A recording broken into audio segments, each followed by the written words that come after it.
Hello friends, welcome to smile talk paramedical channel. Friends, SSLC ನಂತರ ನೀವು diploma, PUC, degree ಕೋರ್ಸ್ಗಳನ್ನು admission ಮಾಡಿದ್ದು ಅಂಥ ವಿದ್ಯಾರ್ಥಿಗಳಿಗೆ ಫ್ರೀ ಹಾಸ್ಟೆಲ್ ಅಪ್ಲಿಕೇಶನ್ಸ್ ಅಥವಾ ಫ್ರೀ ಹಾಸ್ಟೆಲ್ ಫೆಸಿಲಿಟಿ ಬೇಕಾಗಿತ್ತು. ಅಂಥ ವಿದ್ಯಾರ್ಥಿಗಳಿಗೆ ಕರ್ನಾಟಕ ಸರ್ಕಾರದಿಂದ BCM ಹಾಸ್ಟೆಲ್ ಅಪ್ಲಿಕೇಶನ್ಗಳನ್ನು ಬಿಡುಗಡೆ ಮಾಡಿರುವಂಥದ್ದು. ಈಗಾಗಲೇ ಹಾಸ್ಟೆಲ್ ಅಪ್ಲಿಕೇಶನ್ಗಳನ್ನು ಬಿಡುಗಡೆ ಮಾಡಿ ಆಗಿದೆ. ಅದರ ಬಗ್ಗೆ ನಾನು ಸ್ಟಾರ್ಟಿಂಗ್ ಅಪ್ಲಿಕೇಶನ್ ಓಪನ್ ಆದ ತಕ್ಷಣ ಕೂಡ ವಿಡಿಯೋ ಮಾಡಿ ನಿಮ್ಮ ಜೊತೆಗೆ ನಾನು ಶೇರ್ ಮಾಡಿದ್ದೆ. ಬಟ್ ಇವಾಗ ಕೊನೆ ದಿನಾಂಕ ಯಾವಾಗಿದೆ, ಇದು ನೀವು ರಿಮೈಂಡರ್ ವಿಡಿಯೋ ಇರುತ್ತೆ. ಯಾಕಂತಂದರೆ ಮರೆತು ಬಿಟ್ಟಿರ್ತೀವಿ ಗದ್ದಲ ಒಳಗಡೆ, ಹೀಗಾಗಿ ನಿಮ್ಗಳಿಗೆ ರಿಮೈಂಡ್ ಮಾಡಿರುವಂಥದ್ದು ತುಂಬ important.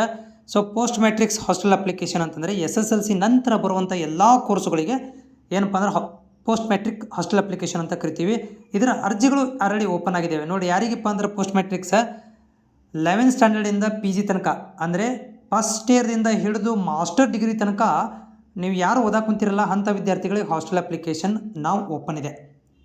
BCM hostel application open ಇದೆ, ನೆನಪಿರಲಿ. ಇಲ್ಲಿ ಎಲ್ಲ ಕಾಸ್ಟ್ನವರು ಕೂಡ ಅಪ್ಲೈ ಮಾಡ್ಬೋದು.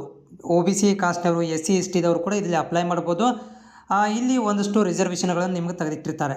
ಸೊ ಇದಕ್ಕೆ ಕೊನೆಯ ದಿನಾಂಕ ನೋಡಿರಿ, ತುಂಬ ಇಂಪಾರ್ಟೆಂಟ್ ಇರುವಂಥ ಕೊನೆಯ ದಿನಾಂಕ. ನೋಡಿ, ಈಗಾಗಲೇ ಅಪ್ಲಿಕೇಶನ್ ಓಪನ್ ಆಗಿತ್ತು, ಆದರೂ ಕೂಡ ನಾವು ಇಗ್ನೋರ್ ಮಾಡಿದರೆ ನೋಡಿ, ಇದೇ ತಿಂಗಳು 16ನೇ ತಾರೀಕಿಗೆ ಕೊನೆಯ ದಿನ, 15ನೇ ತಾರೀಕಿಗೆ ಕೊನೆಯ ದಿನಾಂಕ ಅಂತ ಕೊಟ್ಟಿದ್ದಾರೆ. ಓಕೆ, 15ನೇ ತಾರೀಕು ಯಾವಾಗ ರೀ? ಇವತ್ತು ರೀ.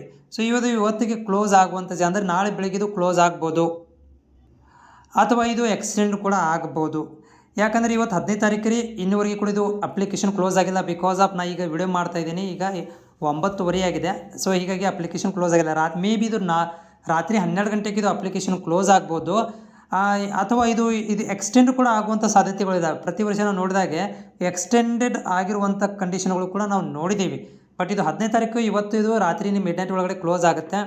ಯಾರು ಇನ್ನೂವರೆಗೆ ಅಪ್ಲಿಕೇಶನ್ ಹಾಕಿಲ್ಲ, ಮೊಬೈಲಲ್ಲೇ ಪಟಪಟ ರಿಜಿಸ್ಟ್ರೇಷನ್ ಮಾಡಿ ಇಟ್ಕೊಂಡ್ಬಿಡಿ. ರಿಜಿಸ್ಟ್ರೇಷನ್ ಮಾಡಿ ಒಂದು ಏನಪ್ಪ ಅಂದ್ರೆ ಅಪ್ಲಿಕೇಶನ್ ಫಿಲ್ ಮಾಡಿ ಸಬ್ಮಿಟ್ ಕೂಡ ಮಾಡಿಬಿಡಿ. ಮೊಬೈಲೇ ಕೂಡ ಬರುತ್ತಿದ್ದು, ಇದಕ್ಕೆ SSP ID ಕ್ರಿಯೇಟ್ ಮಾಡ್ಕೋಬೇಕಾಗತ್ತೆ. ಕ್ರಿಯೇಟ್ ಮಾಡಿಕೊಂಡು ಸಬ್ಮಿಟ್ ಮಾಡುವಂಥ ಕೆಲಸವನ್ನು ಮಾಡಿ. ಇವತ್ತೇ ಇದು ಕೊನೆಯ ದಿನಾಂಕ ಇರುವಂಥದ್ದು.